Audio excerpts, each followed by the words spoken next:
Contact 760-4490 or 760-8306.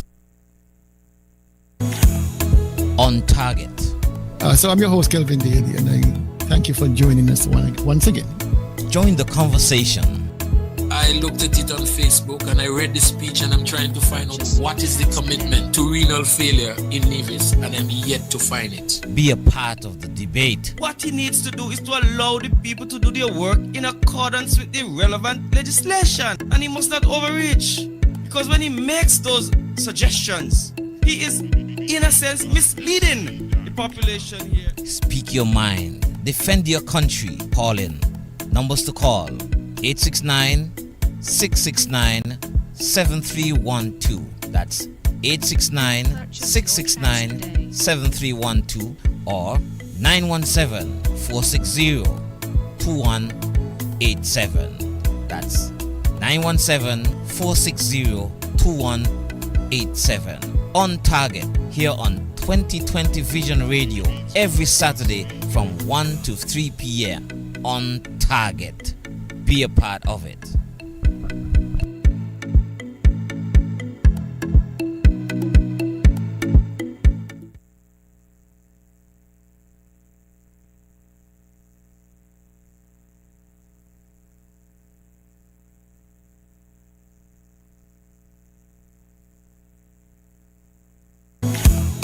On target. So I'm your host, Kelvin Daly, and I thank you for joining us once again. Join the conversation.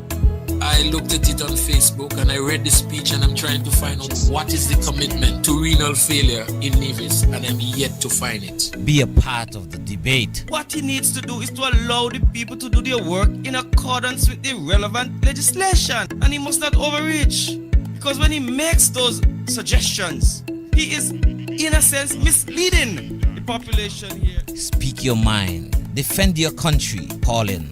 Numbers to call: 869-669-7312. That's 869-669-7312 or 917-460-2187. That's 917-460-2187. On target here on 2020 Vision Radio every Saturday from 1 to 3 p.m.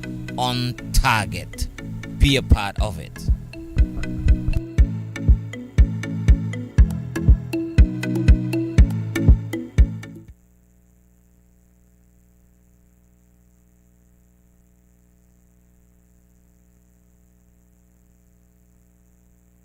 Let us put our hands together for Pupa Wheeler.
Suicide bomber bomb, bringing them to shout for me.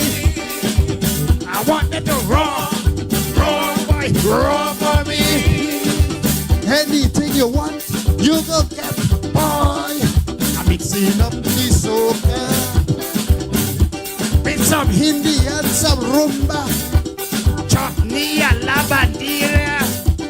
ID no necessary. Boy, we got lips a mercenary. Bring it there to shout for me. I wanted to raw boy, raw for me. Maintain your impulso. Total zombie and beater. Take it away.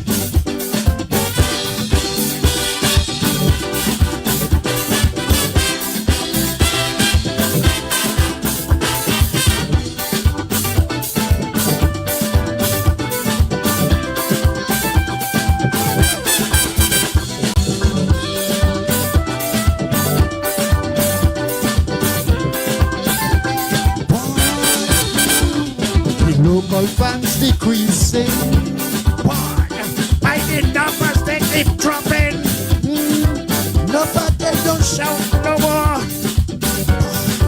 like they used to shout before. Boy, disgruntled fans they crumbling about promised songs. Fail on delivering.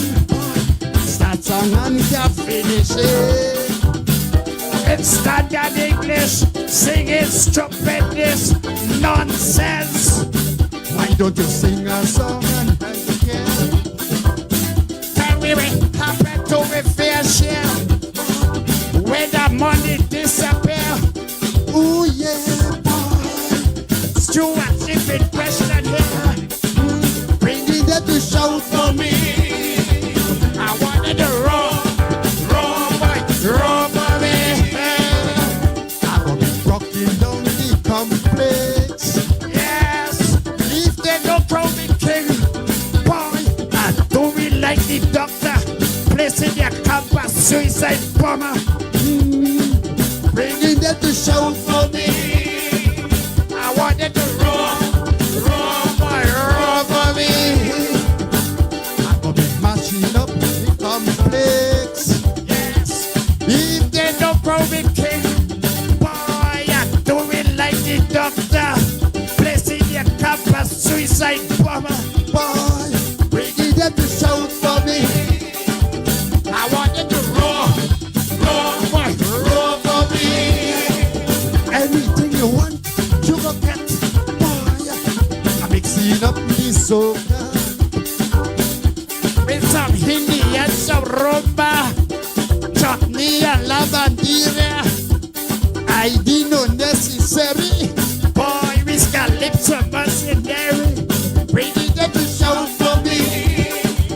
I wanted to roar for me. Maintain your impulso. Total zombie and beater.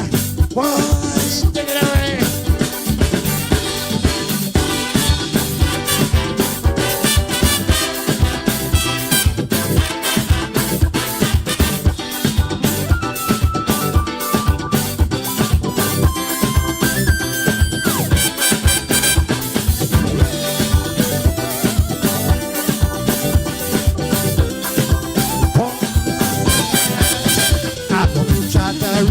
Airlines. See bridge and see taxi. Bring it there to shout for me. I want them to roar for me. You don't know. You got to spend big money if you wanna win monarchy. I go got the diaspora. 420 in my corner, boy. Share the life, boy. Press like, subscribe, sharing. All here the diaspora's king. Your king go be knocking down your airport, knocking down hospital walls. Boy, training geothermal. Let the Jewish people sing the song. These Hebrew boys don't understand. Becky, that is out for me.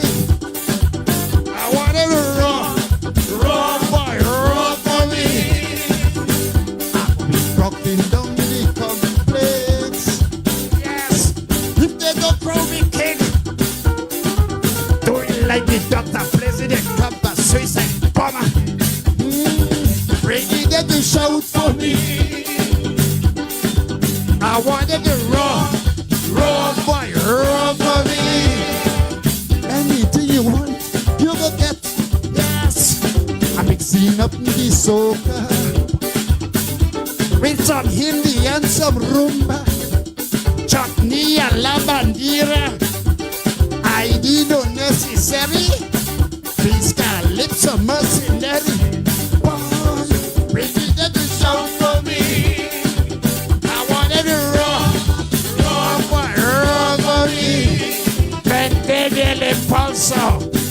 Corazón bien mira. Take the momentum. Everybody is welcome. Thank you.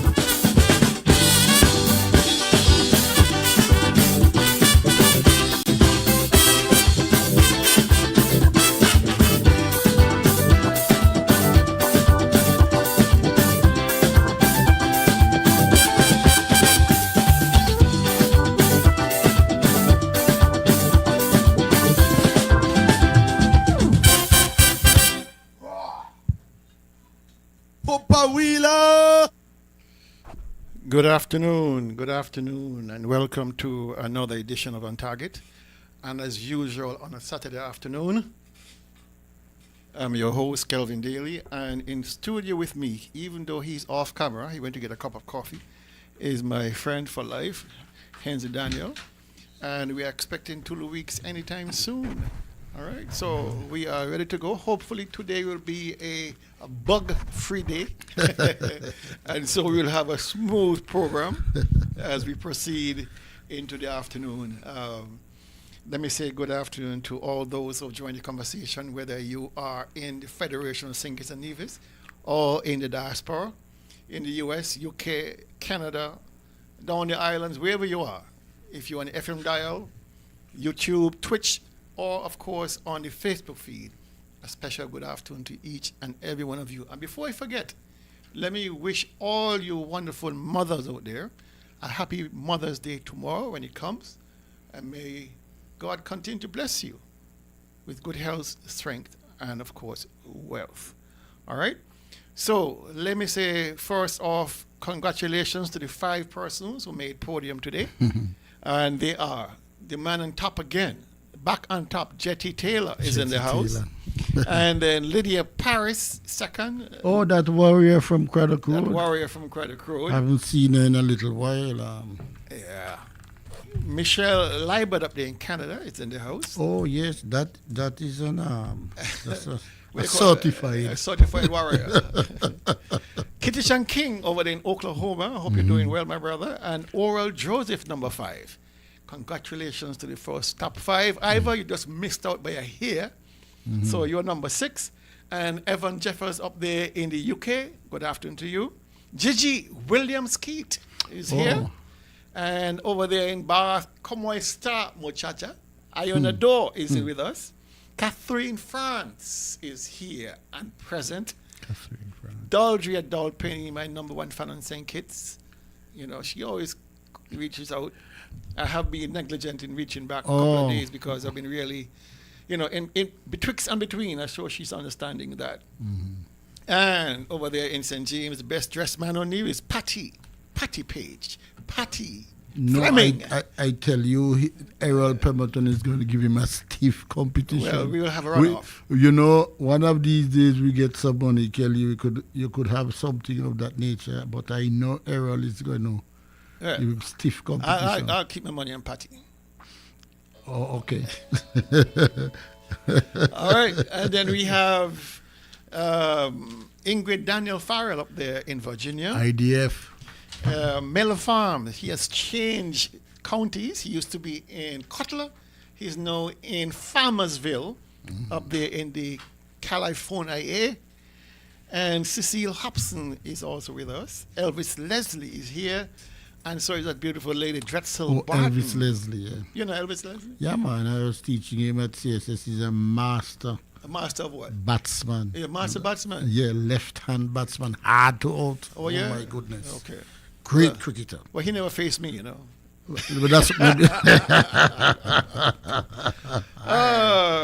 All right, understood. Earl Mascol is with us, and so is my good brother over there in Sacramento, California, George Morris. You know, he's on the road. George Morris is in every state. He change a state per week. He called me about 2 weeks ago. I said, do you know anybody in Sacramento? I said, no. Oh, He said, well, I'm here for a couple of months. Then he's going to be in Virginia. Then he's going to be in Florida. He's having a ball. Some people enjoy the early part of their life. I think George is enjoying the latter part. The latter part. Let me say good afternoon to the best dressed deacon on the internet, Deacon Oral Jeffers. Oh, well, that's a given. And then Paul the man Pemberton is in the house. Oh, Paul of Jessops, yes. Yes, and over there in Montserrat Village, the Queen of Montserrat herself, Hildred Davis, is with us. Yes. And Rosalind Brown. Rosalind Brown. Hensley is scratching his head because Hensley knows everybody like an encyclopedia. So if Hensley don't know you, boy, I don't know. Rosalind, where you been hiding from this man? I don't know. Okay. Over there in Texas, my good buddy who was just here took a great aunt back up to the States to celebrate her 90th birthday, Tonya Powell. So Auntie Irma is in Texas. I saw Tonya at the supermarket on Thursday. Told me she was leaving yesterday. Yeah, she left Friday. Yes. Oh, she has taken Irma with her? She's taking Irma, and only one thing I want Tonya to do. Make sure you take Auntie Irma to a strip shop, please. What? No. No, if after, no, not at this time. You take her to the gospel concert. Erica, when you reach these ages, you have to see it all. But you had enough time. No. If at 89 you haven't seen it all, what again? She has not seen that. You're assuming that? I'm telling you, she hasn't seen it. Remember, she was in charge of culture. She has not seen what I'm telling you. She has seen. She needs to see it. After his mother died. No? Yeah, let's go. He wasn't that way on Thursday. We were together. Erica Swanston is in the house. Oh, yes. And so is Gemini Nisbet over there in St. James. Yes. And Muriel Brown is with us. Yes. Erica P. Ericsia. Ursia. Oh, P. Lord. Blake. I think she need to put a E-R-S-I-A rather than a C. Ursia P. Blake is watching. Yes. And so is that beautiful queen over there in Budgeon. Janet Grill Hall is with us. Oh, yeah. You know anybody Janet's age look as good as Janet? Not even close. Okay. Judy Cornelius Webb is watching us. And so she's watching us from my estate. From my estate. Own estate. In Church Ground. I see she has entered the competition to see. You see what Tonya is saying, man. She says, Kel, she has a function in Vegas, so we will see. Oh, my goodness. So while I hear heaping scorn and me for my suggestion, Tonya is taking it on board. So but there is no suggestion that there can't be a religious concert in Vegas. No, not in Vegas. Not in Vegas. What he is saying is that he has been able to corrupt Tonya. Tonya is incorruptible. When you're born corrupt, you can't corrupt nobody who's done corrupt. No, I don't know that, Tonya. You don't? I know. Earl Muscle is saying, Daily, tell them to drive her north, 1 hour north to Oakland. Okay, let's finish that. Oh, no, he's talking about George. He said, tell George to take an hour and a half drive to Oakland. And he's in Oakland. That's Earl Muscle is saying that to thing. All right, Carol Libert Ward is with us, and Ermin Farrell, and Carlin Brister. Yes. We getting the crew in. We are now, at 60 strong on the Facebook feed. What? We need another couple hundred. So call somebody and tell them to share the feed. Just to share, Kel, our good friend in St. Kitts and our classmate, Dan Boncamper, says when he checks on Saturdays, at this time, people are listening to the radio. Good. Yeah. Well, let me say good afternoon to Don. Yeah, give him my special. My good buddy and my most generous benefactor when it comes to anything NRP St. Paul's and of 2020 Vision Radio. Yes. Don, God bless you, my brother. And all who are listening to us by radio. Yes, of course. Just reach out to them. And I just saw a good premiere, which was a party just clocked on. Good afternoon, sir. Hope you're doing well. And Jeff Pemberton is saying good afternoon to everybody. All right? So, Greetings again to all the mothers tomorrow, and we hope to see you all at the occasions. I'll be serving, helping the NRP executive do the work of serving our parents. No, I'm coming to eat. I'm not coming You're to not serve. I'm not doing any work tomorrow Well, because women don't do any work on you, day. you don't have to give an excuse. It's not, you don't say now work. Nah, Left it there. All right. We're moving on. What kind of story is this? Ja- It's Mother's Day and you're going to be served and not to serve? Don't worry about he now.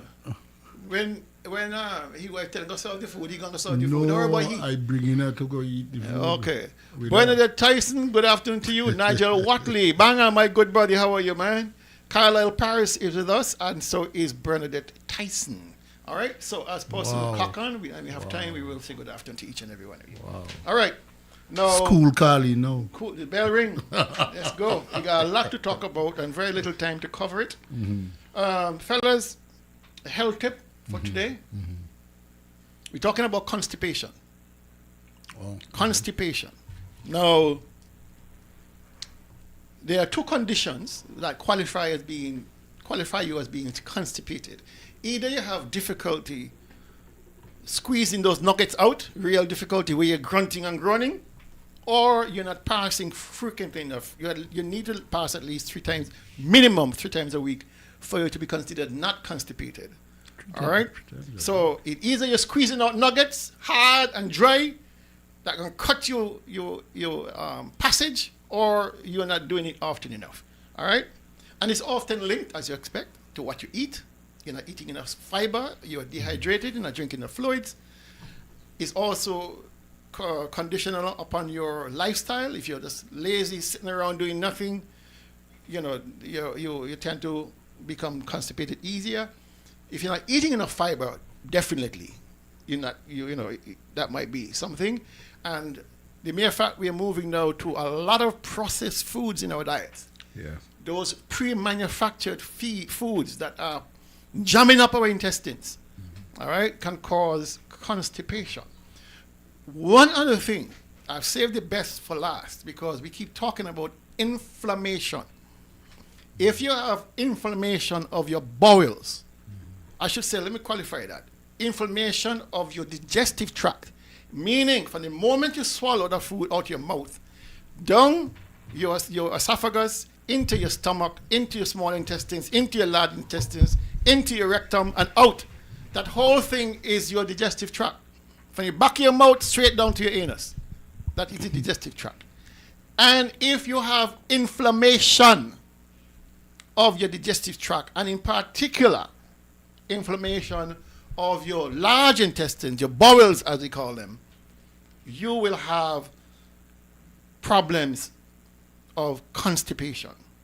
All right?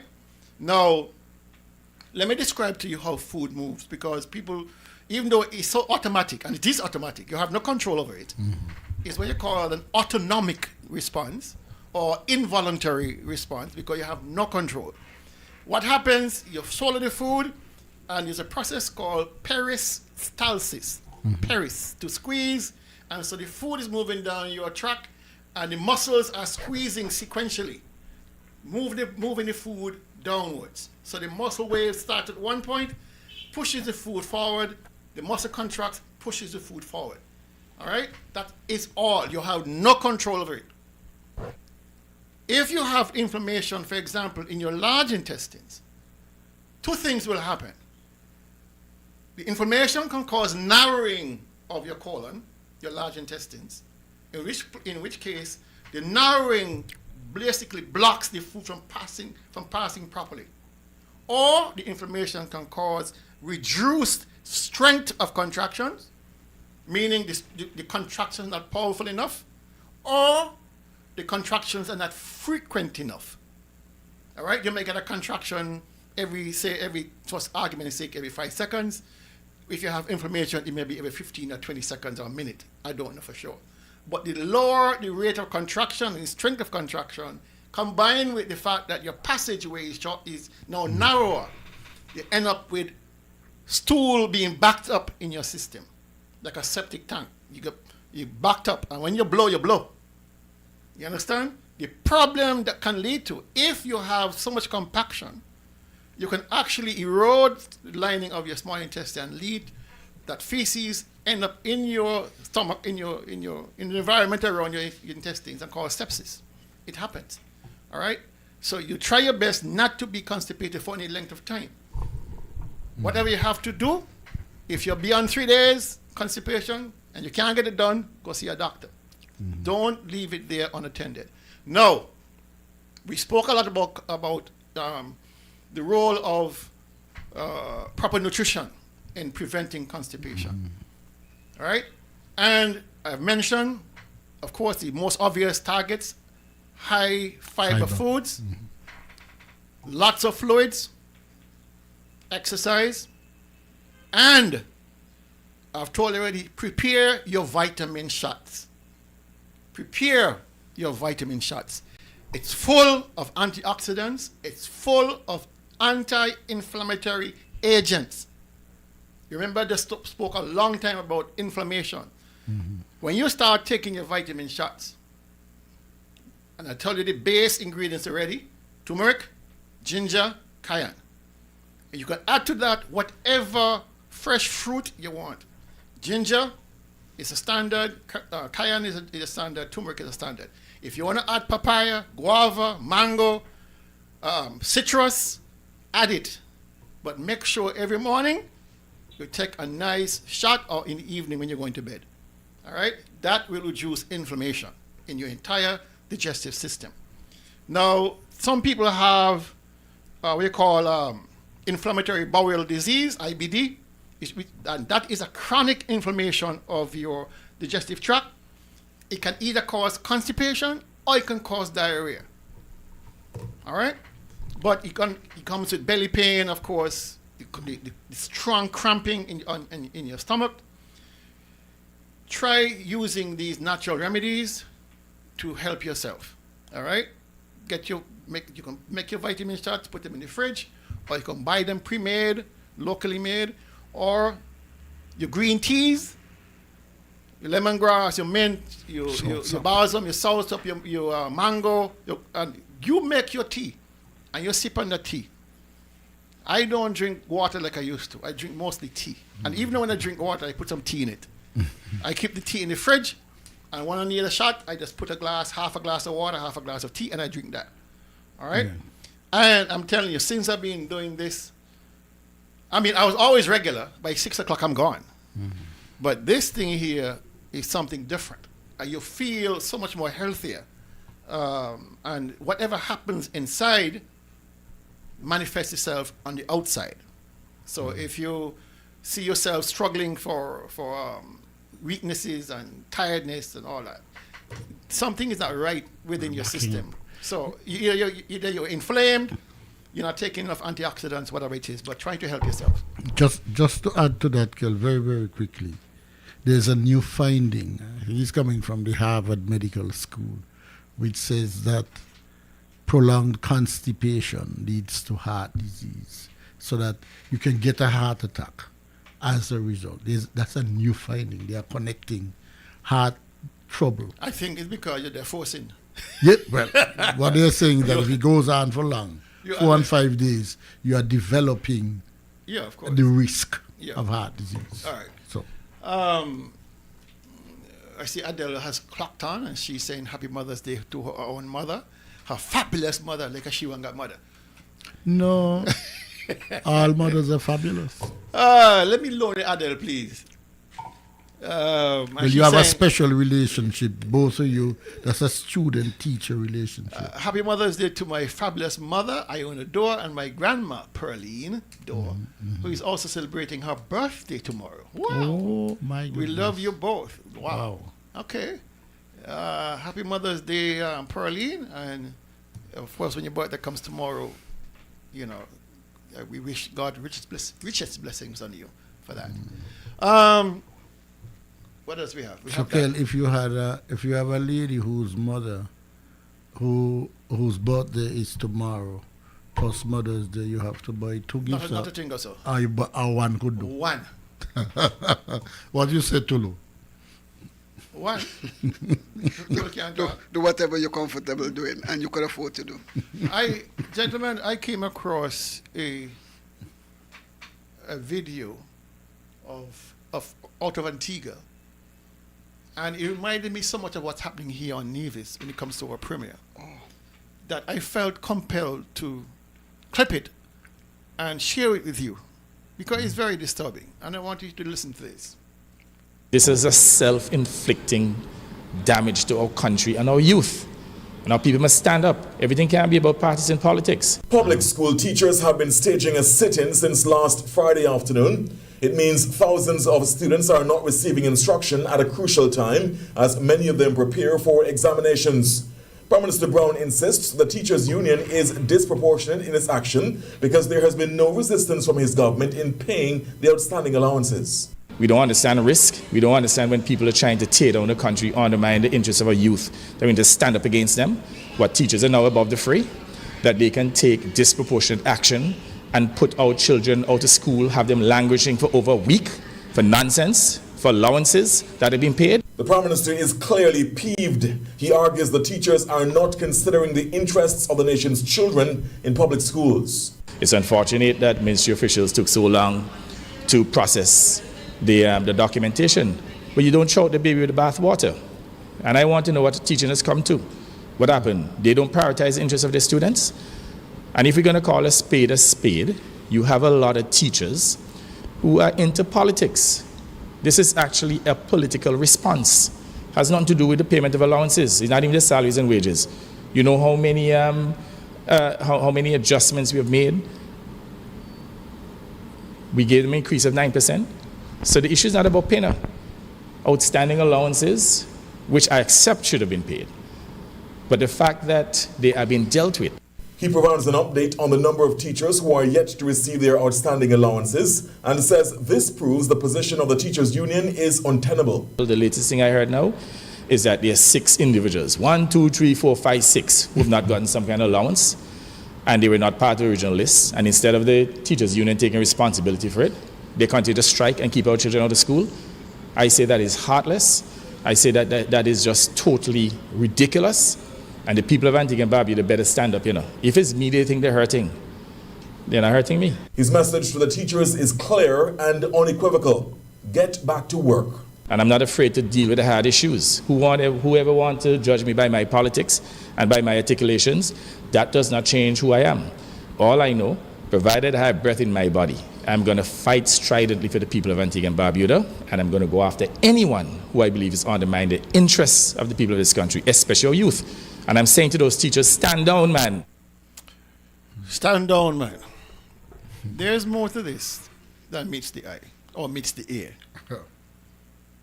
Because you're not going to find a teachers' union being so irresponsible to call a full-throated strike over the allowances for just 6 teachers.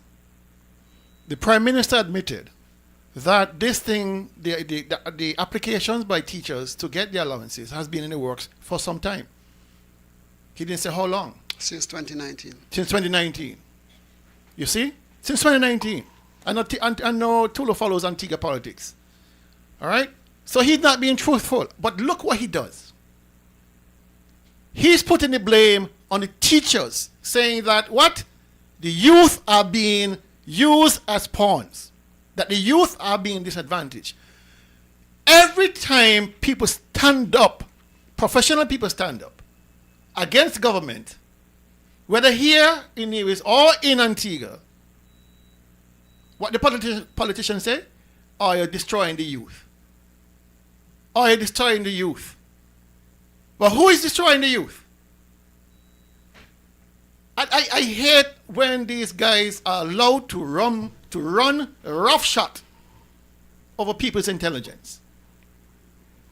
It comes to a point where people have had enough and decide to take action in their own interests.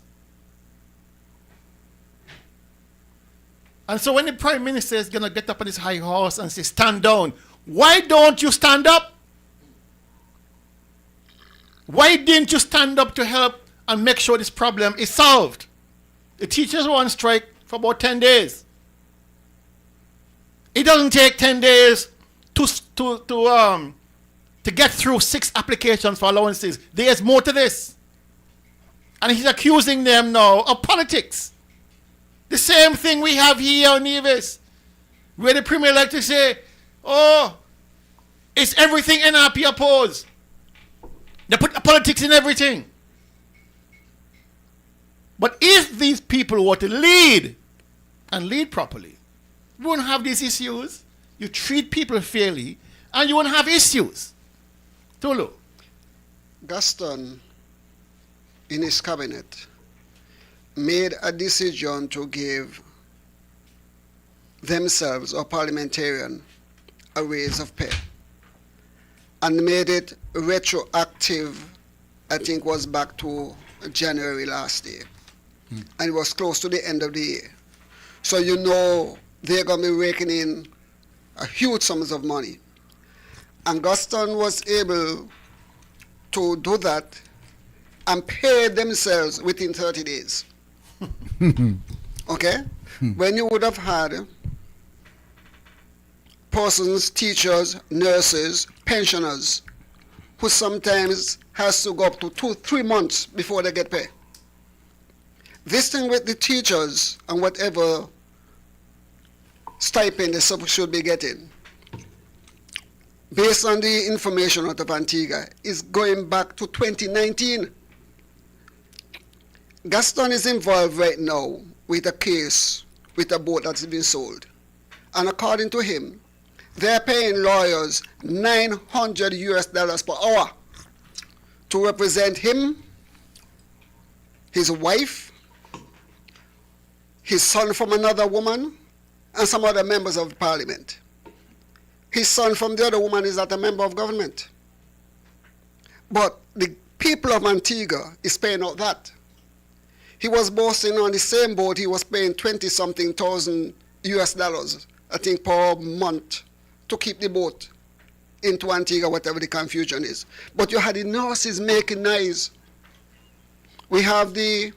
So it's a matter of priority. It's something, what do you want to be, endemic inside of Antigua, that all of the government workers are complaining of not being paid on time or not being paid the increase that they were promised over a period of time. But Gaston has made sure that he gets as much as he could maximize for himself. Well, hold on there. Sorry. Go ahead. Sorry. Kel, you and I were in the classroom, and I started working in the classroom from it, and I spent the first 11 years of my working life in the classroom. I don't believe that the teachers, I think you alluded to that, the teachers not going to go on strike for so willy-nilly things. No. It's things which have been going on for a long time. And of course, if you are going to strike where it matters, you got to strike when teachers are expected to be in the classroom to prepare for examinations. And do you really believe, Kel, that is only 6 teachers have trouble? The point is, the larger point is that the teaching profession must be afforded and accorded greater respect and regard. And this idea that because you're a teacher, you are supposed to work for less money than the rest of the society, and you're not supposed to make any noise for money because you're supposed to have the interests of the children, the youth. Come on, we go to the classroom. Kel, you can be about on this. We have bought lunch for students. We have bought supplies to use in the classroom, which ought normally to be provided by the system. And we have waited hours to get appointments. When I started teaching, it took them 5 years to appoint us. So these things, what I'm saying, Kel, in the teaching profession right across the Caribbean, I'm just speaking to the CARICOM Caribbean, there is enough reason to go on strike nearly every week. Okay. So when the teachers are pushed to that level, you must know something else is going on. It has become unbearable. Okay. Have you heard from the parents, Kel? No, I'm not following Antigua politics like No. What I'm saying is, interestingly enough, the people who should be concerned the most are the parents of the children. They vote for the party in power. So they must ensure that the government looks after their children. Some of the parents are in support of the teachers. They're telling you that they want their children to be in school, but also they want the teachers to be comfortable too, because the teachers would not be doing their best in the classroom when they themselves are under this fight with the government for their financial remuneration for all these years. It's not something just happened. Well, I don't want this to be about so much Antigua politics. I just wanted to translate it to what's happening here in St. Kitts and Nevis. And I don't like when politicians, because they're pushed into a corner, throw our youth up as collateral damage and say this is teachers' fault. But I don't appreciate that, because we know as teachers, we spend more time out the classroom than in the classroom teaching our kids on weekends, Saturdays included, right? So too many, too many, and so I don't like when these heavy-handed. Pay you for the extra? No, it wasn't about pay. Anyway, moving on. There was some chatter this week about the RLB airport on St. Kitts, Robert L. Bradshaw Airport on St. Kitts. I don't know if you guys heard it, but it was brought to my attention, and I did some digging. And the initial chatter I heard was that the government was intent on selling RLB Airport to developers. And as it turns out, it is not that at all. We all saw the images that came out of the aftermath of the music festival, where there were long lines at RLB, totally inadequate to deal with mass flights. And there was a call by Nevisians and Kittitians, whether here on St. Kitts and Nevis or in the diaspora, that the airport has passed its best buy date and needed upgrading. So the government, in its wisdom, decided, listen, let us entertain discussions regarding the upgrade of RLB. How I understand it, a company whose interest or whose skill set is to develop airports approached the government under the public good option of the CBI and said, listen, we can raise the necessary financing through the CBI. You just give the green light, we will sell enough shares to develop the airport. And the government, of course, will get its usual fees, and the government will own the asset, of course, after the fact. It's a government asset. All right? So the airport is not changing hands. The airport is simply being enhanced, and will belong to the people of St. Kitts and Nevis, operated by the government of St. Kitts. So it's a public good option under the CBI that will be in effect to raise the financing. I am not privy as to how much financing is to be raised. I'm hearing all kind of crazy figures, but it is not as persons are saying that the government is selling the airport. All right? So that arrangement in St. Kitts is completely different to the one in Nevis, because Nevis, the main investor, we are told, was getting the lion's share. Well, my first question to my source, who is well placed to answer, and answer honestly and succinctly, is why didn't our premier approach this development of the Vance Amory International Airport in the same way? Mm-hmm. And the answer came back very quickly. Mark is not interested in development of Nevis. Because if he was, these options, which have been available for some time, remember MSR was the first public good option. MSR. A movie from away. All right? And so the template was there for it to happen. But rather than proceed along that template, he continued on pushing for our private investors.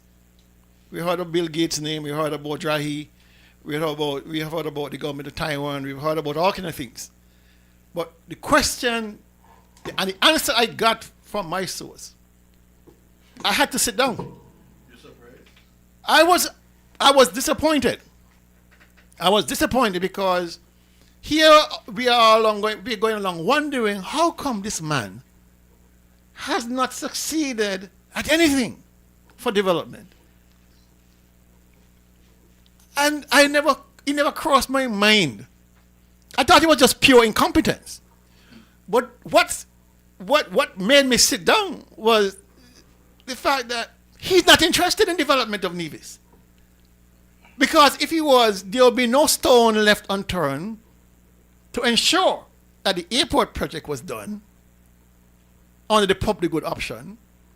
I'm yet to understand why Dr. Drudo, who has now proceeded along this particular template for the development RLB, has not seen fit to do the same for geothermal.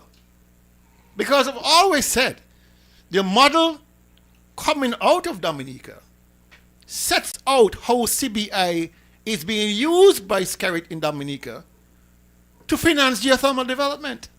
Why are we scrambling when we have already the template through CBI, through the public good option, to get the necessary financing to do both the airport on Nevis, the airport on St. Kitts, the geothermal plant, or any other public good option? Housing, for example, is in great demand in Nevis. Affordable housing.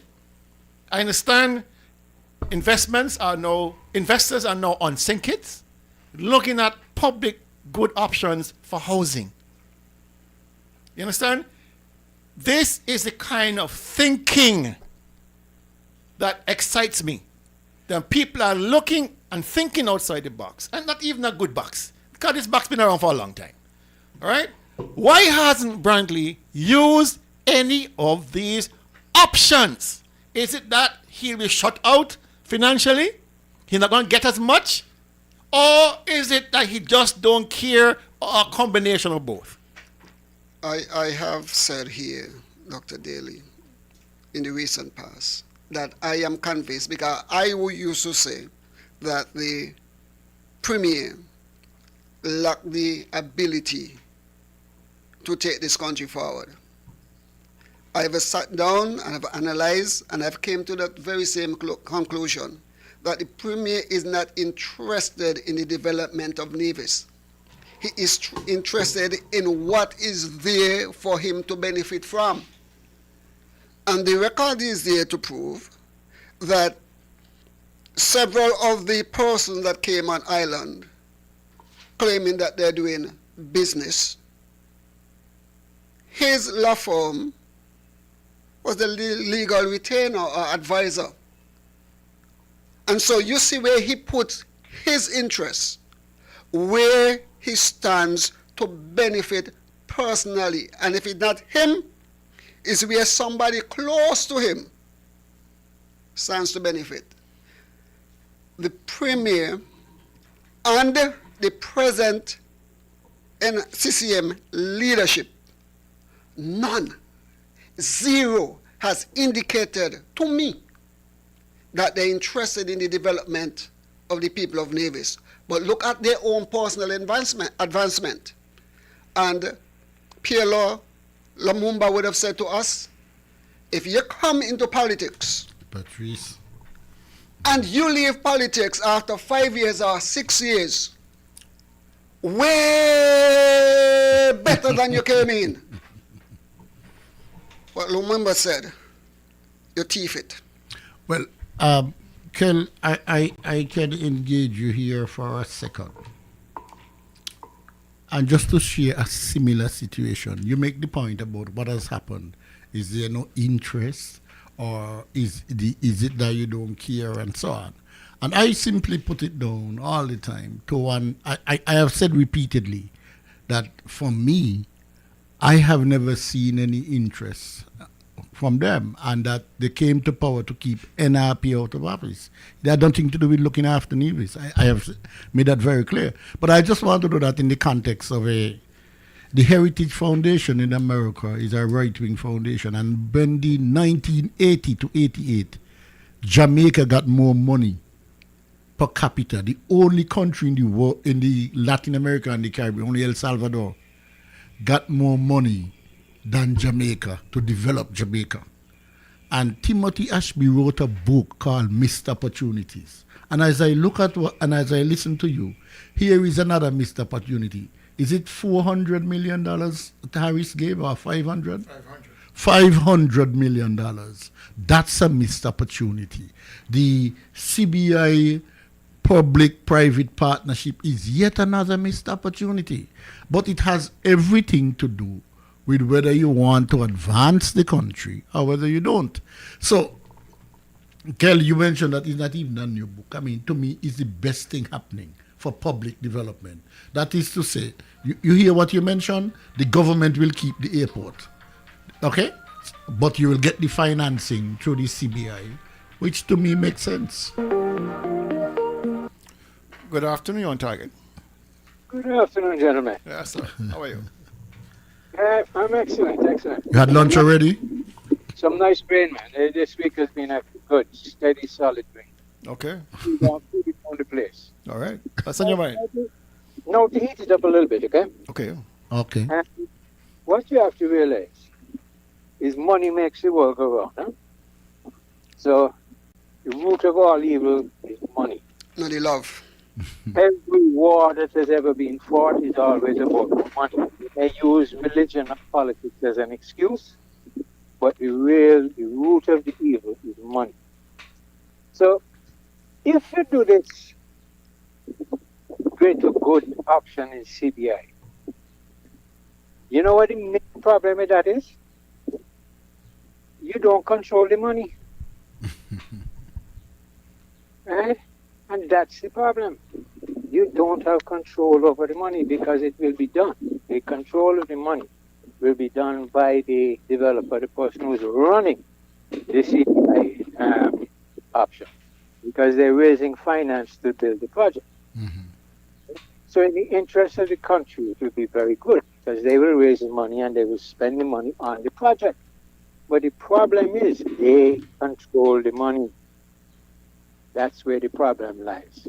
Well, maybe it's a good idea for them to control the money because money go missing around here all the time. No, well, that way they need to stop controlling then. But I said that it would be in the interest of the nation, but it's not going to happen because who controls the money is who wants to be in charge. Well, I'm assuming, caller, that once the government approves the development, they will have an idea of the estimated cost of it. They will know the estimated cost of it, and will disburse shares commensurate with the value of the development. So if the development going to cost $20 million to develop, I don't expect them to issue $100 million worth of shares. That would be really corruption, and it will reflect badly on the government. Something here already. That is true, but what I'm saying is if you do it by itself with finance, you control the money. That's true too. Whereas if you do it by CBI, the developer controls the money. You got a point. Thank you. And that is undesirable apparently. Well, half a dozen, 1 and 6 and next. You take your poison. Okay. All right, man. Thanks.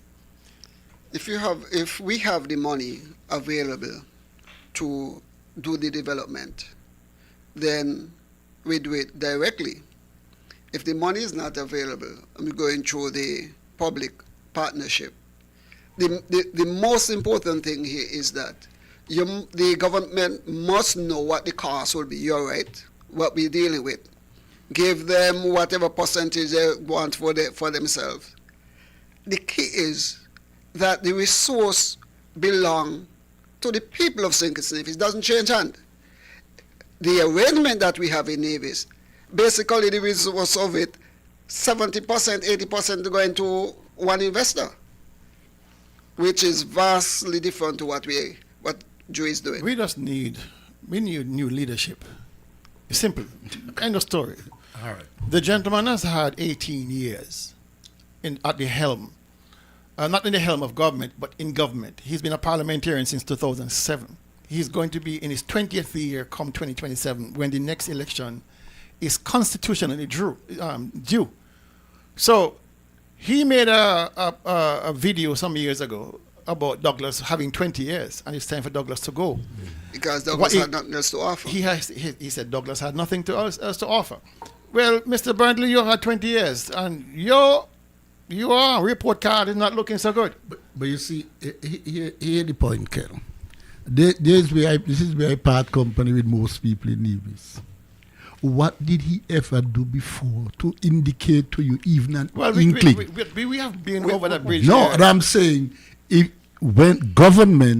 you come to government, you come with some level of accomplishment, achievement, engagement. None of these happened. So we are not to be surprised. A person could have come into this with zero experience and learn on the job and make it up to the CEO.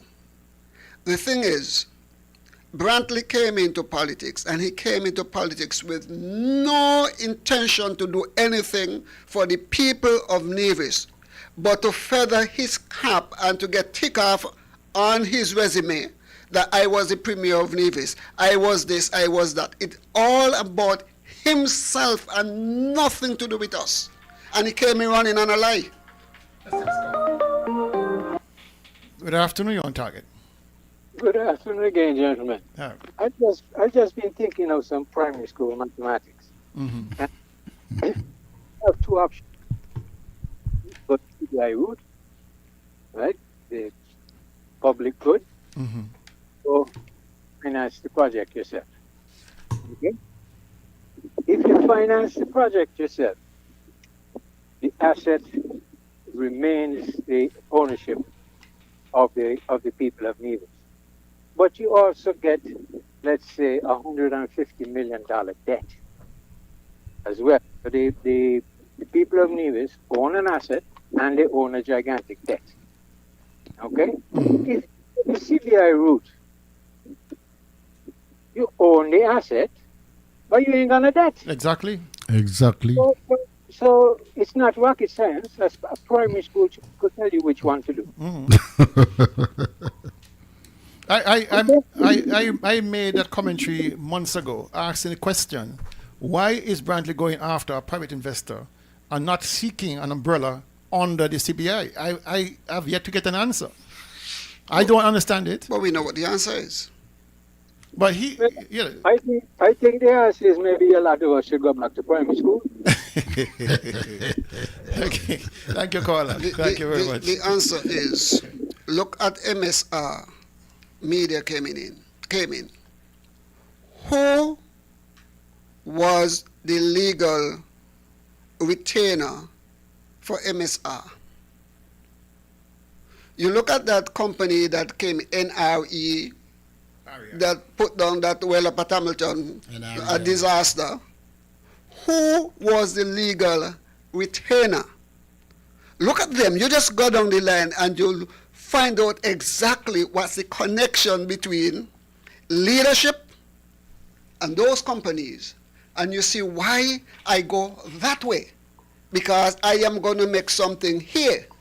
It is more difficult for me to make it over here, going the way that you are exposing Dr. Daly. All right.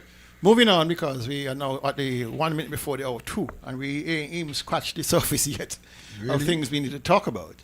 All right. Next up, gentlemen, you are all invited on May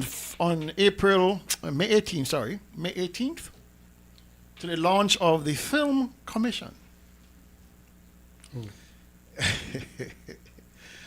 The government, the NIA, is launching their Film Commission. You remember 2 years ago, they announced that they had a film commissioner without a commission. Now they're saying they have both. Well, they're now going to launch the commission to match up to the commissioner. What the industry did, but the film industry gone.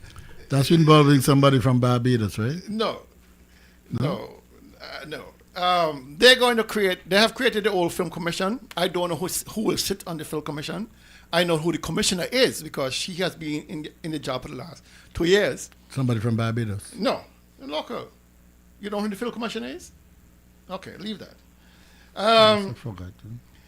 Now, I've researched, and maybe somebody can correct me if they know of alternate cases, but I looked at the Film Commission in Trinidad and Tobago, Puerto Rico, Barbados, Jamaica. Jamaica, yeah. And one thing they have in common, they're all private. The government doesn't own them. The government does not fund them. They're not statutory bodies. They have a close working relationship with the government, but they are privately funded and run.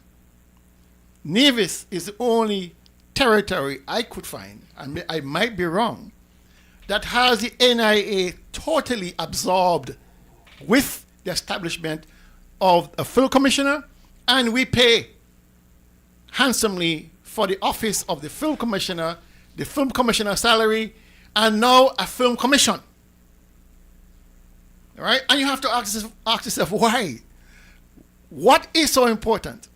Now, the film commission in Barbados, for example, if I'm a filmmaker in New York, and I want to shoot a film in Barbados, I call them up and say, listen, Mr. Film Commission, I want you to do all our logistics for us.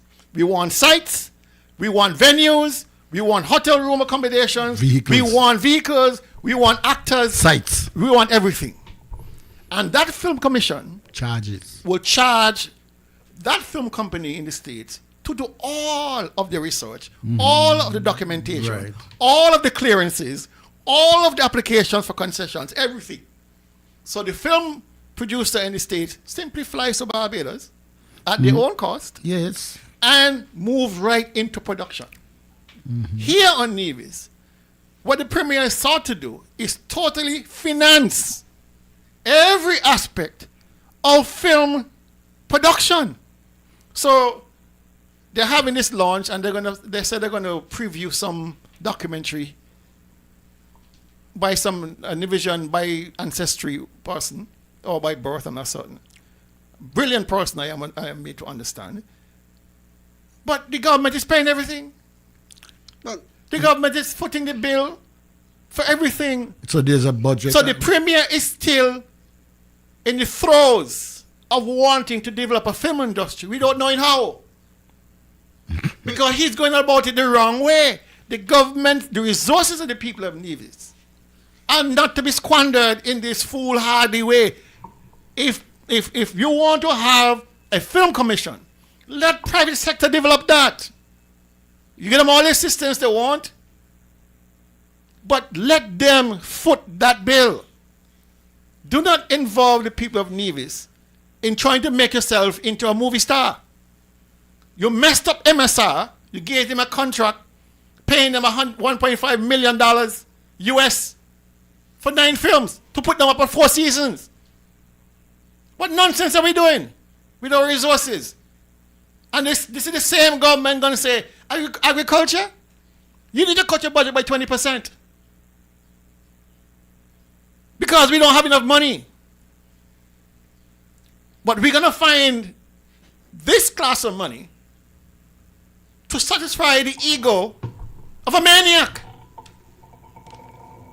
We are finding this class of money to support a film industry that does not exist. Where are we going? Has any money been allocated? Any indication of the cost of doing this? No. Is any such thing done? You're not going to find these things out. What I find troubling, Dr. Daly, with what you just said, 10 of our students supported half the way by their parent was offered the opportunity to go to the United States at the pinwheel. The government, we are told, promised the parent, we'll meet you half the way. And when the parent did what they did to come up with their half, the government said, I cannot find, I think somebody was saying $15,000 to assist you in going because the government has no money. Well, we all of a sudden, the government find money to invest in what you're talking about there. Again, it goes back to one thing. Look at it clearly. It is all about the Premier. He wants to go down in record and has this legacy. This is after me. This is after me. He is building an empire for himself. I won't be surprised that before he left office, that he doesn't put on a bus somewhere around the place for us to worship him, for people to say, listen, this is the greatest premier that Nevis would have ever had. Tulu, if the government and people of Nevis wants to have a film industry, just like any place else, let the private sector deal with it. They're the one who should be dealing with We it. don't have enough wherewithal, resources to be spending on nefarious investments. For what return?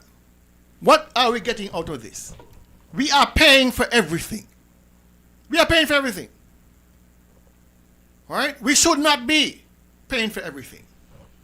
This is ridiculous. This is how you waste money. You know, and it really gets my goat when you're seeing teachers out there raising money to help schools, going to walkathons to help schools finance their bills. Mm-hmm. And you see all these people who selling chicken because their loved ones need medical care. Mm-hmm. You know?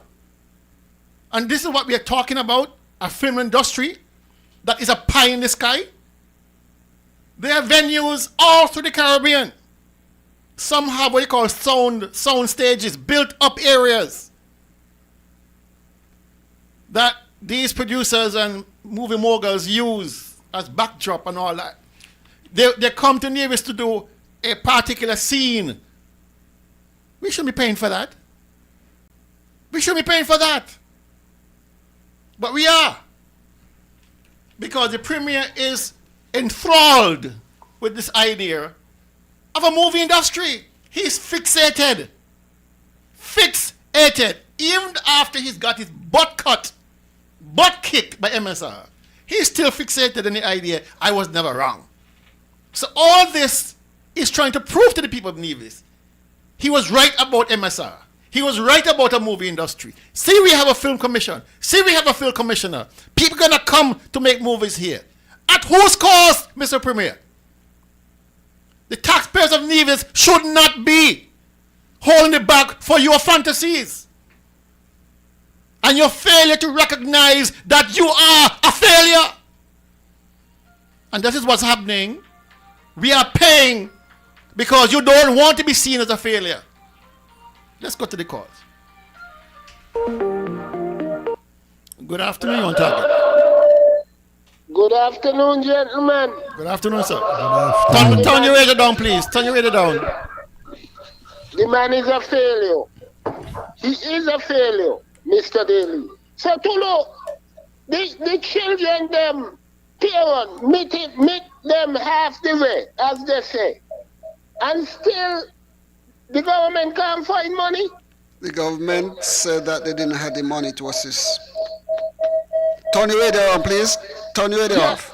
I move away from it. The feedback coming through. Yeah, move away from it. But tell me something, Tulu. It looked to me like the government ain't got no money.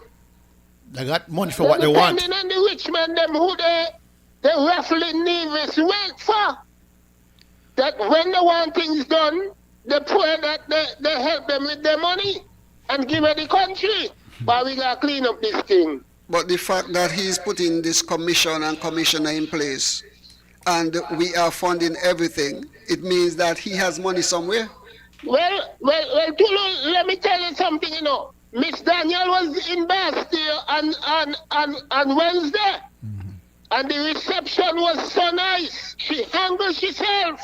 That is what I always ask her to do when she on ski show. Come to Bastille, the people ask you question because it will clean up. It will clean up. I was surprised to see how she handled it herself, but the ladies them in Bastille want to see JD.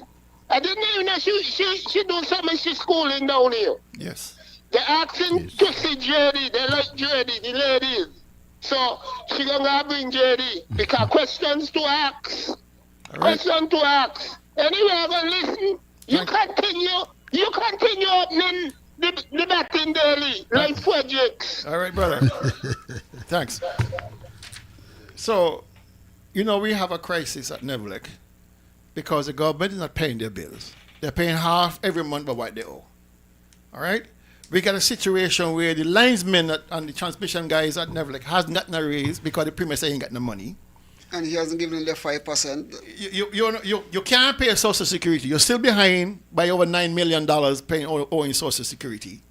All right? You can't get the broiler plant built because you say you ain't got no money.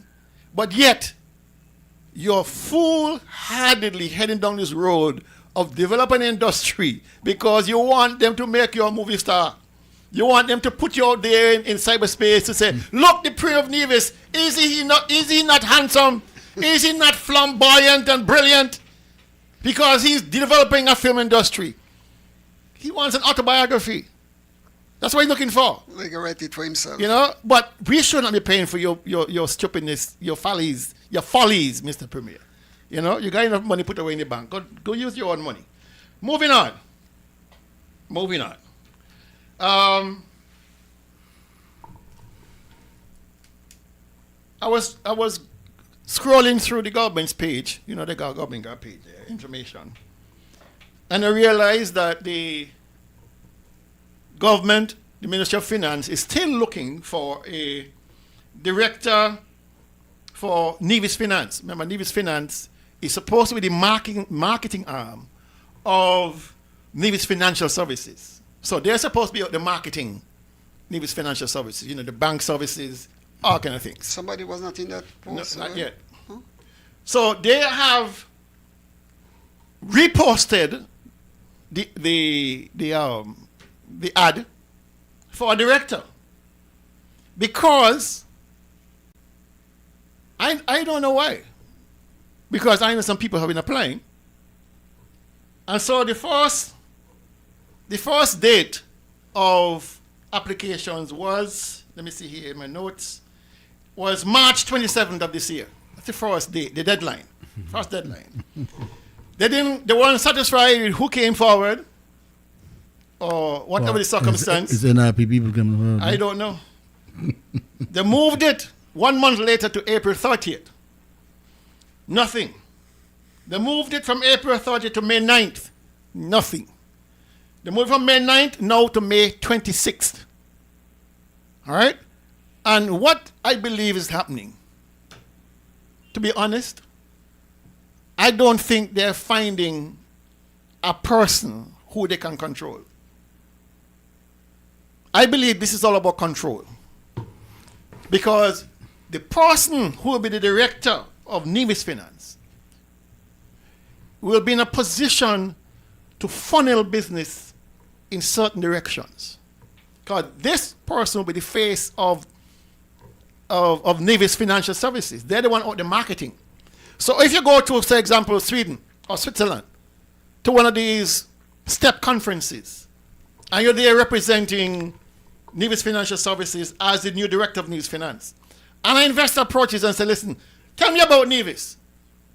Tell me about all the financial services, all the service providers on Nevis. And by service providers, I mean person like trust companies, like all these trust companies that have on Nevis here, and lawyers, and other associated business people. Tell me about them. You want to make sure that that person you're going to appoint at a salary to be negotiated will move business in a particular direction. Or, Kel, you might say, if you bring X, you might even want to prorate it. If you move X $1 million, then you might get a better salary. No, I don't think they want to be that overt. I think it's more kind of a subconscious acknowledgement that the boss hired me. So the boss has a law firm. Therefore, it'll behoove me to promote. To say, listen, the boss is the leader of the country, and he has a law firm, and he does all of these services. Everything that you Go need. to his website, give him a link, and he will set you up. Everything that you need. You have a one. That would be like a swallow, everything going down point. One stop. Yeah, everything. Well, that's how it is essentially for a while now. This is nothing new. That's how it is. Everything leading in the same direction. Listen, Point down point. This is millions on the line, millions of dollars on the line. And so you want to make sure That what? that the right person is there who can take instruction. Not give direction. Not give direction, Oh, who can take instruction. I believe all of these delays is to try to find that right person. Not that there are people who didn't qualify, because all you need was a bachelor's in marketing. You had 5 years minimum of experience. These are minimal. The funny thing about it, though, Tuli, you made a mention of, or you alluded to it. Prior to this, Director of Nevis Finance, NEPA, Nevis Investment Promotion Agency, did all of this work for free. So what will NEPA do now then? Not this. No, but what will NEPA do? I don't know. NEPA, we set up NEPA while we were in government, the Nevis Investment Promotion Agency, to be like Skipper, St. Kitts Investment. And the idea, Kelly, is to mobilize resources for the country. And they did. It's a window to investment Yes. on Nevis. That's basically it. Yes. They provide you with all the information you need, all the directions, all the contacts you need to establish, all the license fees. They provided everything. Yes. NEPA Did all of that. did all this for free. And you have to ask a question, like I asked a question months ago, when the Premier in his press conference dropped it on us that he's now going to implement the marketing arm of Nevis Financial Services and name it Nevis Finance. But it's basically a marketing tool to funnel money into Nevis Financial Services, right? And in that market is the Premier's law firm. It's a $16-20 million market. It's big. That offers everything. Everything That anybody else will offer. Anything. One stop. One stop shop. Listen. Again, So- this is another testimony to the people of Nevis and the world. When you look on, you realize that the government of Nevis and the leader of Nevis, well, I won't say the leader. I keep saying that that's not a leader, that's a ruler. Leaders operate differently. The ruler of Nevis has so set himself up that anybody who wants to do business on the island of Nevis and come across him, that he has a business that offers everything that you need to come in. No wonder he would have gone down to Bermuda. Who went with him to Bermuda when he was offering 15 acres and 10 acres plot of land? Don't answer that, Dr. Daly. We're just asking that. The people of Nevis must ask themselves, who accompanied the Premier to Bermuda on an official business? And while in Bermuda, he was offering people 15 and 10 acre plot of land to come back to Nevis to do business. Who was with him? And you see what happened here. Kel, you raised the question earlier about raising financing. But you know something? The way NEPA is set up, NEPA itself could lead in finding the investors. But they have been doing it. They've been doing it. Yes, that's what I'm saying. So what's the problem? Maybe you have people there who are not willing to bow to the Premier. So, but you in a small country, you can't be doubling up in so much agencies. The mere fact that the government at this time in our existence, in this time of evolution, choose to activate the marketing arm of Nevis Financial Services tells you that something is up. But NEPA was a far more wholesome and integrated. We can sit here and argue all day. No, the fact is, the Premier has made a decision. It is his decision to make. So what does NEPA do now? You asking me this question? No, not you. No, not you. I'm saying when the government... NEPA still has a very big role to play in marketing Nevis Investment Promotion Agency services. All right? But, so remember, financial services is only one aspect of what they do. Yes. Right, so you're creating a marketing arm now just for finance? Just for finance. Okay. All right. And this is a good segue now into the next topic. Looking at the offshore banking sector in Nevis. We have now 7 international banks. Whoa. 7. 2 are in serious problem. 2 are in very serious problem and in danger of collapsing. You might even argue they have collapsed already. All right? months now, the Nevis Financial Services has not had a regulator. They have an acting regulator. The previous regulator resigned and has not been replaced. All right, just like over there at NTA, Nevis Tourism Authority, they don't have a CEO. So they basically have an Where is acting. the last CEO? I don't know. I see him walking on the road this morning. So he's here on Ireland. But that is today is Saturday, so it's All right. Monday. So the two banks, the two largest of these banks, are in serious difficulty. Yes, 7 or 4 All right. banks. If you've been following the news, we would have reported, and that item was carried, that the CEO, Mr. James Simpson, was jailed for 7 days. He was sent down to prison last week, Friday. He came out on Thursday morning of this week. So he served just about 7 days. And he was jailed for failing to comply with a court order to turn over $3 million worth of costs to the court by March 12th. All right?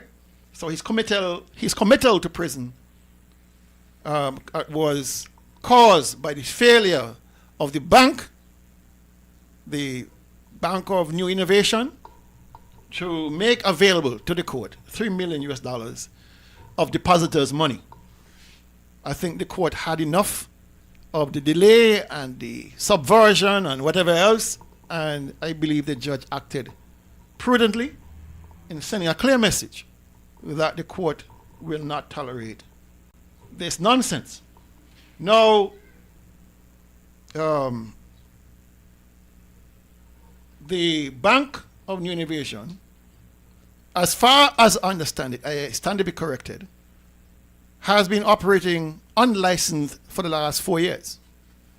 And being unlicensed means that you cannot onboard new clients. No. You can continue to service the existing. existing clients, but you cannot bring new clients on board. All right? The bank up at Barnesgut have a serious problem because what I understand, they have lost a corresponding bank, and therefore it's impossible for them to move money out.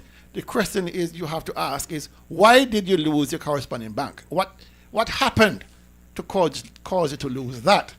And we all know that that bank up in Barnesgut was licensed by the Premier, and his wife sat as a director on that bank for some time.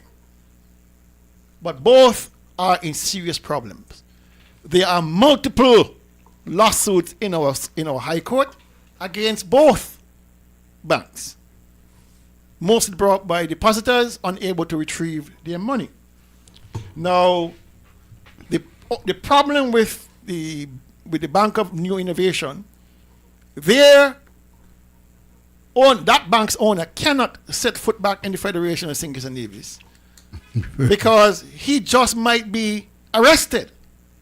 There is a warrant issued out for him, right here from Sinkers and Navies, for him. He appealed that decision, and that decision was upheld by the Eastern Caribbean Court of Appeal. It was not granted. It was not granted. He wanted the matter to proceed to the Privy Council for final adjudication, and the Eastern Caribbean Court of Appeal said, no, we are the final stop. Your case to have the matter reviewed is squashed. So the warrant stands. I asked the question and I asked it again of the Attorney General. What will you do now? Will you issue Interpol warrant for the return of this gentleman to Sinkers and Navies? Winning the appeal is not the end of it. We all know these guys have powerful friends and powerful connections. But the law is the law for poor and for rich. Unfortunately for us in the Federation, it seems mostly an instrument to bludgeon the poor and to allow the rich to find all sorts of loopholes and subversions to escape justice. All right? Now, to avoid any further committal of Mr. Simpson, the attorneys of Bonnie would have filed a court of appeal to the Eastern Caribbean Court, and the matter is to be heard on the 19th of May. So that's in a week and a half, just about, week and change. So that matter now of Mr. Simpson's committal will be heard by the Eastern Caribbean Court of Appeal on May 19th in St. Lucia, and we are looking forward to hearing the outcome of that. Because if you read the persons who are defending the bank and defending Mr. Simpson, you will think he's Santa Claus. You will think that he, is the best thing since sliced bread. But you're not on the other end of depositors where they are being crying blood to get their money from this bank with no justice for them. All right? So we will see how that goes. But this thing it reminds me of this Fidelity company that took Jonathan Christenberry $2.5 million and then he couldn't find it. And so people still coming around here connected to the high-ups and setting up this company and just taking people money and go along with it and they don't get it back. I think Jonathan Christenberry was trying to move the court in St. Kitts Nevis to get back his $2.5 million. I don't think he ever did. He has since passed, I'm told. And so his money perhaps gone down the drain. And so people just somehow, in the last couple of years, Nevis has become corrupted and known for more bad than good because of... But gentlemen, I made mention on Thursday evening that we are in a crisis moment when it comes to our offshore banks. The two largest banks are in difficulty. The Premier is the Minister of Finance. He is also the Minister with responsibility for financial services. He is the boss, the head honcho, the jefe. Nothing moves through the regulator before going to the Premier. So he would have had full sight and full knowledge of everything regarding these two banks and the potential impact, not only locally, but internationally, to our reputation for financial services. But you Hold on. sorry. Oh, sorry. And he has yet to make any statement. Why? He has yet to say, bleh, bleh, bleh, that ain't true, daily talking crap, nothing goes so.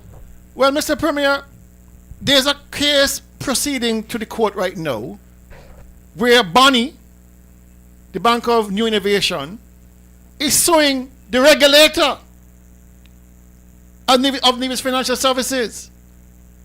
And you have no comment? And the regulator work under the Premier of Nevis? Of course. And the regulator is normally defended by the legal department. Normally. But how are they going to defend? They can't do it now. You know why?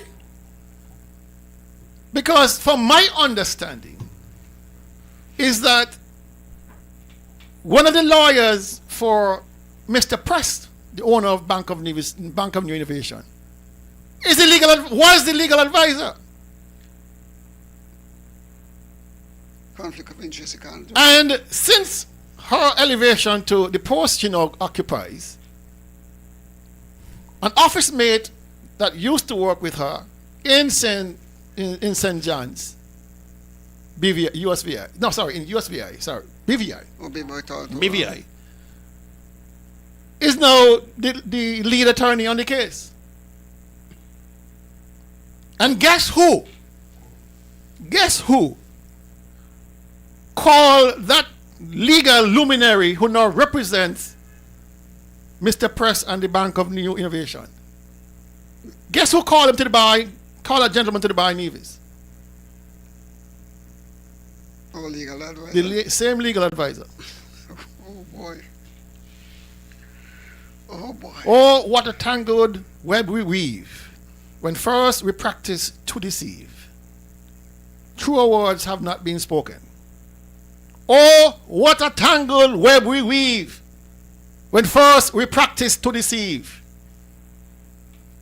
So I do hope that the NIA distances itself from this and appoint an independent attorney to defend the regulator, because there's too much overlap here to be comfortable. Too much overlap. You can't be defending me one day and then prosecuting me next day. The regulator is sued in his personal capacity or in his official capacity? Official capacity. Well, I believe official capacity. if his official capacity and the conflict runs from one side into the other side and from the I side wouldn't into trust the them. side. You won't trust them? I won't trust them. I won't trust them. This is too close for comfort. You remember the platinum sponsor for Culturama, the Bank of New Innovation. You can't be prosecuting me and begging me for $100,000 for Culturama. And the major sponsor for the Nevis Olympics. This is ridiculous. This is totally ridiculous. You can't be, I mean, I know you're accustomed to do it in St. Kitts in the federal parliament. You know, but you can't do it long because you begging. You can't be begging in one hand and cussing with the other hand. And so we see the outcome of that. Can't do nothing. So you're in a state of stasis. You can't move. But if I was to advise the regulator, who was only doing his job to put controls and restrictions on how these banks operate, and you're being sued, I wouldn't trust the government I would not trust the legal advisor to defend me. I'm sorry. I would not. So he need a position like Nevlec, because when there was a conflict with Nevlec, we know that Nevlec is paying a retainer a fee of $8,000 a month to a law firm, and then when Nevlec had a matter in the court, the law firm that they were paying all this money did not represent them or could not because of conflict of whatever. But Kelly, you said there are 5 other banks. There are 7 banks in total. 7 banks in total. Yes. 2 in trouble. And 2 are in trouble. And you have 5 more. Yeah, 5 minus 7 is 2. Yeah. So, so these other 5 banks, the I don't know about them, so don't ask me. I don't know. No, okay. I don't know anything about them. We can't make no further comment on them. We leave it there. Okay. Good afternoon, you're on target. Yeah, good afternoon. Good Hey, you think because of the tangle web where people culture can't get paid? Oh, of course. What? Of course. All right, have a good afternoon. All right. But I thought that should have been dealt with in the last month. I think some pronouncement was made. I got a good friend. It's a tatty. I have a good friend, a very good friend, who is owed over almost $40,000 for Culturama since August of last year. We're now moving into another Culturama, and he has not got 1 cent. Okay. Oh boy. All right. Now, since we are on the topic, it would make good sense to move into the next. To segue. To segue. You are segue good. Segue into the next topic. You're segueing your way today. Those of you who have been paying attention would know that the filing deadline for the Integrity in Public Life submissions for certain luminaries in our government and institutions, the deadline is April 30th of every year. So you have from April 30th from the previous year to get your tail in gear to submit your submissions, to make your submissions to the commission by the 30th of the following year. Now, unless you are coming into serious money or serious assets, you're basically reporting the same thing you did prior years, unless something really happened big. Nothing big happens in Nevis. So, chances are it's basically a duplicate of what you did years prior. And I was home sitting down minding my own business. But while you mind your own business, you don't mind a little more business. No. I was home at my little spot, minding my own business, having a cup of green tea. Mm-hmm. And my phone blew up. Ping! Looked at the phone, put down the phone, because it did not register. What am I looking at? Yeah. Foreign matter. I was tired too, so I put on the phone for a minute, and then another one came in. Ping! And the question was, why aren't you responding? So I looked at the message, the original message, and it was a screenshot of the court list, the magistrate court list. And on that list were 3 summonses. Not 1, not 2, 3 summonses. Guess who the summonses are against? I'm afraid to guess. I'm afraid to guess. I don't know. I'm afraid to guess. I can't guess. The legal advisor. The summonses issued by the DPP. 3 summonses.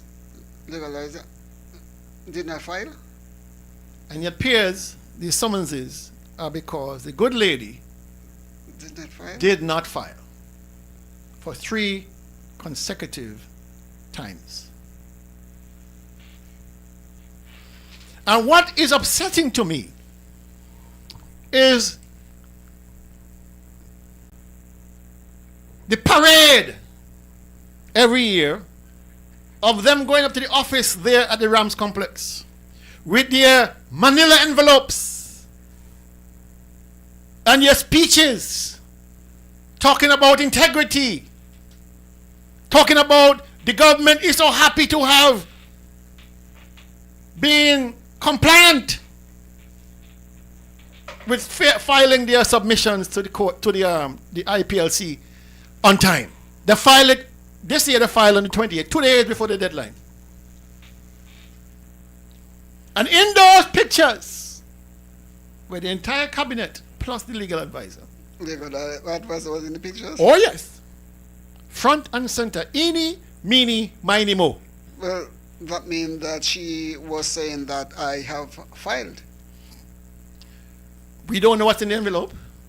No, but the fact that she's in the picture is showing that we as the cabinet has filed. And so they proceed there. So that they are saying to me, looking at that, I will say, well, the legal advisor filed, the premier filed, whoever the minister, I would have been under that impression. You are saying no, that even though she's in that picture. I'm not saying that.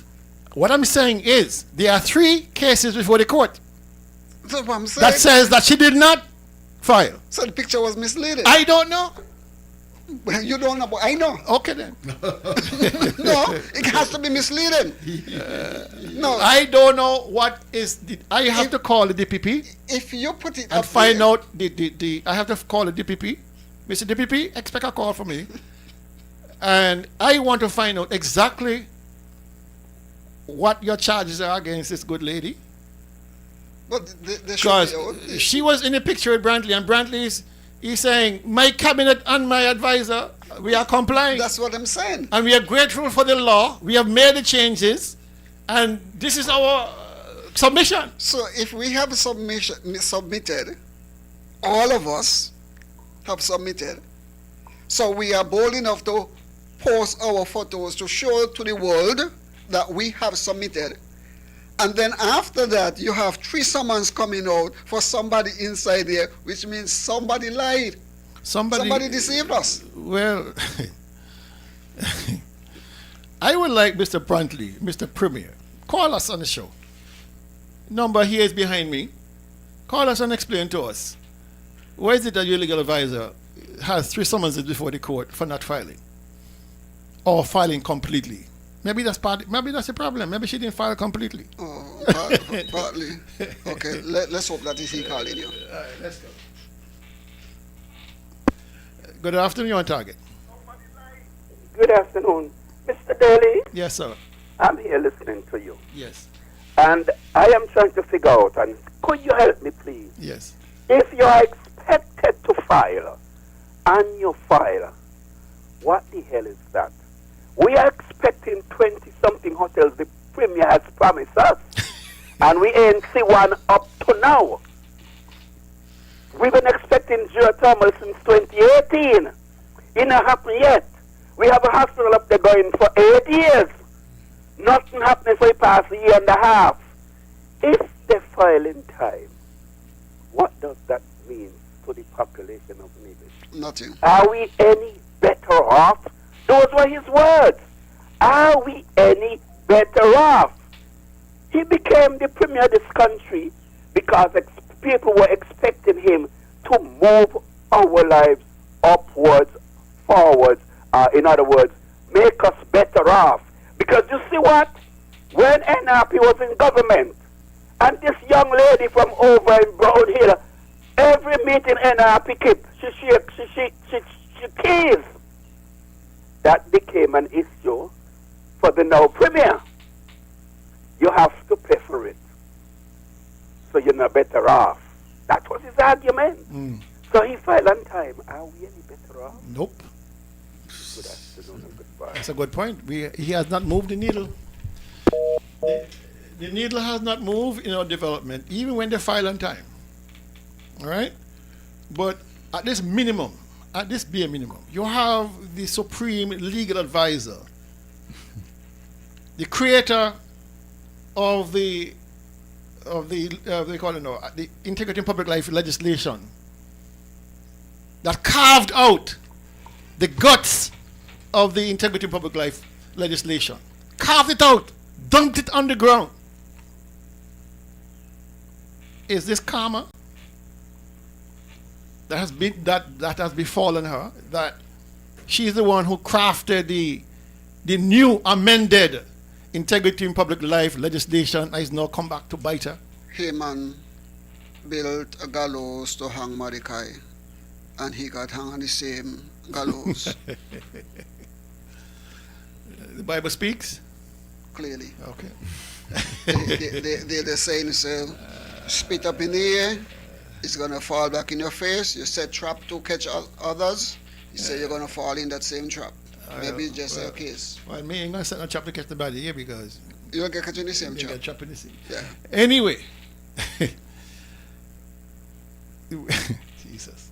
Anyhow, we're moving on.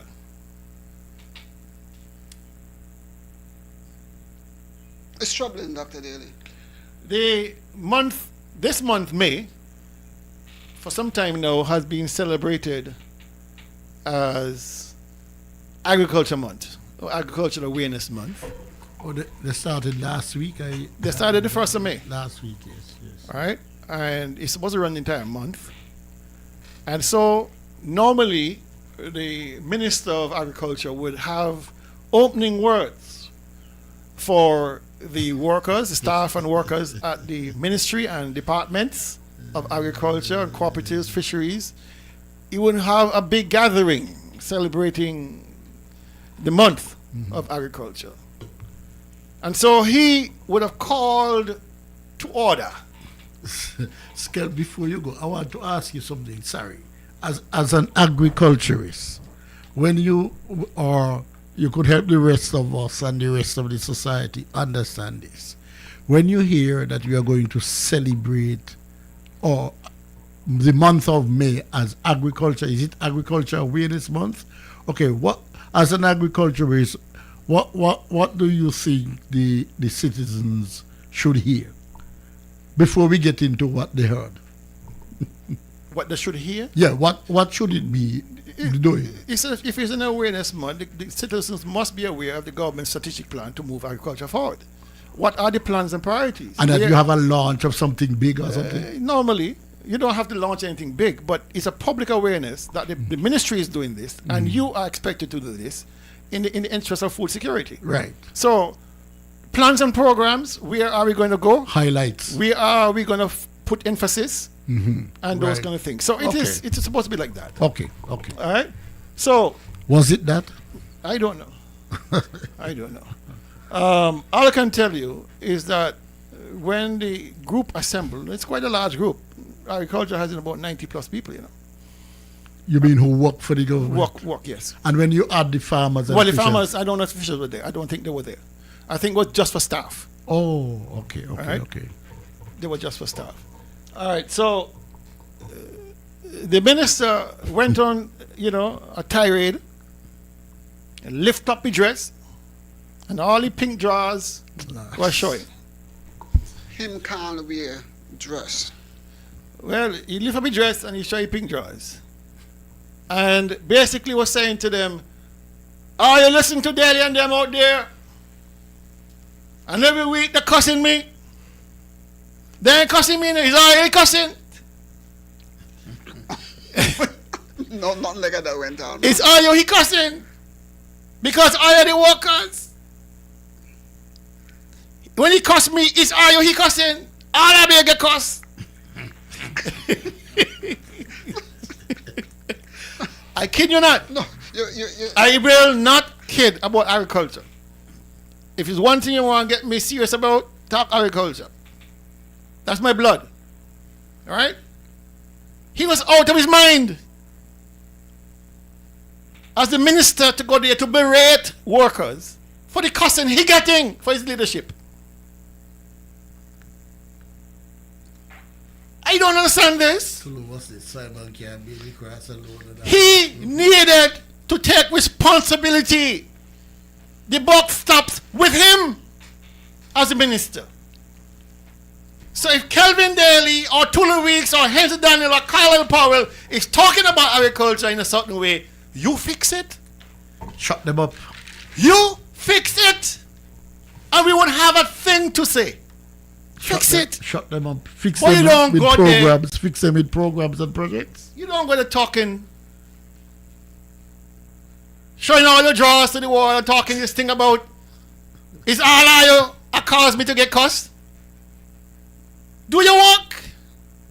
No, is How did you allow the Ministry of Finance, under the direction of the Premier, to come to your ministry, where funds have already been cut over the years by $1.5 million, to come in 2025, in the year of our Lord, and say, we have to give back 20% of our budget? What you have done is to remove the flexibility to finance projects and programs from the ministry. You're already exceeding the money they have for development of projects by taking out 20%. What you have left is just enough to pay salaries and wages. You have nothing else to do. So when you come lifting up your skirt, talking about you'll get cost and it's all your fault, boy, do your work. You were elected to lead. I know that's a misnomer. I know it perhaps is even oxymoronic, leadership and Eric in the same sentence. But do your best, man. You don't come taking out your frustration on the workers. You can't even bring yourself to appoint a permanent secretary since October last year. And you have the heart to come talking about you getting cussed? Is a bull pistol you want? What's his status on the broiler? I don't know. Is a bull pistol you want, Eric, what name there? Leave it. Where your name be? Is a bull pistol you want, not cussing? Is a bull pistol you want? But what I find ironic with the leadership of CCM, that they are the most brutal in cursing and demeaning the good that people does. But whenever their failings are exposed, they find they took complain and bawl that people are curse them. No, it's not cursing. Solomon says. Listen, let me stop you there for a moment. Yeah. I don't mind cussing people. Listen, you can say, if I correct you, you might not like how I correct you. You will say I could cuss you. I don't care. I could understand that. At this point in my life, if you need cussing, put me down. Me ain't make no apology for the cussing nobody, because some of them tail part need cussing. No. Straight out cussing. I tired of being walking in eggshells. I tired of being politically correct. They need cussing because they're destroying this country. Whether you cuss them, yes or not, all I'm saying that they are champions at cursing others. And whenever anything goes back towards them similar to what they offered, or they find it obnoxious and they're complaining and they're playing the victim. Okay? And so you're gone there at the workers. Now you are blaming the workers for your failure, not their failure. Because if you are the one who is responsible to lead them, to give policy directions and to make sure that those directions are carried out, and there is no policy directions, then who do you blame? Blame the workers or you blame you? Blame me. When you blaming you? When you do not have a permanent secretary who is supposed to see the day-to-day running, you make sure that you don't have one for almost 6-7 months now, then who is there to give the policy direction? And then you take it out on the workers? Now, one of the many signs, or let's say, of a narcissist, people with narcissistic personality, is this: they take no blame for the actions. Somebody is always responsible for their failure. So maybe the person has a... No, there's a way to respond. All right, they're talking about me in agriculture, but see, I put the broiler plant to work. I've made $500,000 available to farmers. That's not true. No, I'm not. I'm saying there's a way to respond. It's not about having a brawl. But while you expect that while you're in the top seat, while you're in leadership, there are going to be questions raised about you. The approach must be, all right, while people are talking about agriculture, I have done X, Y, and Z. So when you hear them cussing me, let them cuss about the $1 million I just give the fisherman, the $500,000 I just moved to the farmers, the dam I just built over this got over so and so and so on and so on and so on and so on and so on. You know why I'm saying this, Tolo? Because performance matters. But that is true. And that is why you go to government. So don't focus on what Kelly's an agriculturist, so he's out here. He knows that is why I specifically asked what you think a day like that is for. So if a day like that is to highlight what you're doing, your role is to highlight what is being done, so that when people leave the discussion or leave the ceremony, whatever it was, they say, boy, we have the broiler project, we have the orchard, we have the farmers have access to money, we have increased the concessions for water. So farmers now, and in order to address this situation, the government working with Cardi and some other people, we're going to dam 20 large guts in Nevis so that we can get groundwater. Two things. That's what you're supposed to do. You are speaking in reference to an NRP party in office leading the country. you can't equate anything but like this. But that's what I'm saying. That if when I was in government, anybody says, well, what happening to the young people, what happened to this? My role is not to say that go up to the Department of Social Services and call up this man, do you hear what they say about me? Lord, all you think. No. I am supposed to be able to say there was a program called this, that, the other. And basically what Dr. Daly is trying to do is to say, fellas, we have time. The matter of dealing with agriculture is not today. We are running behind time. We are importing more food. When we give the health tips, you see part of the problem. If we continue to eat all this processed food, it's going to be a problem with constipation and everything. So when he's speaking to agriculture, in a way, Tulu, if you're looking at it properly, he's helping you. Because in a way, he's raising questions and you're addressing him. The problem is that in Nevis, we take things very personal. And so if somebody, but is it not fair for people to raise, I'm not even talking outside of Dr. Bailey, who is a scientist. Is it not fair for people to raise concerns about the lack of access for enough fresh fish, enough fresh meat, enough fresh tomatoes, while the nutritionists are saying we must do these things? They're not happening. You do not question me. That is what they're saying. You do not question me. When it comes to the concerned citizen movement, led by Mark Branty, you dare not question them on any matter because they get offended. You just accept what But they remember, Tulu, when we went to government, that show on Wednesday night began 2 weeks after. I have not even read the files. Someone called me and say, Mr. Daniel, what happened? I said, what happened? This is one of your supporters call you. He said, I hear them on the radio saying that you not do nothing. 2 weeks after. The election was Monday, the government swaying on Tuesday, the show started the Wednesday, not 2 weeks later. What are we trying to do here? No. We're trying to justify my cousin? No.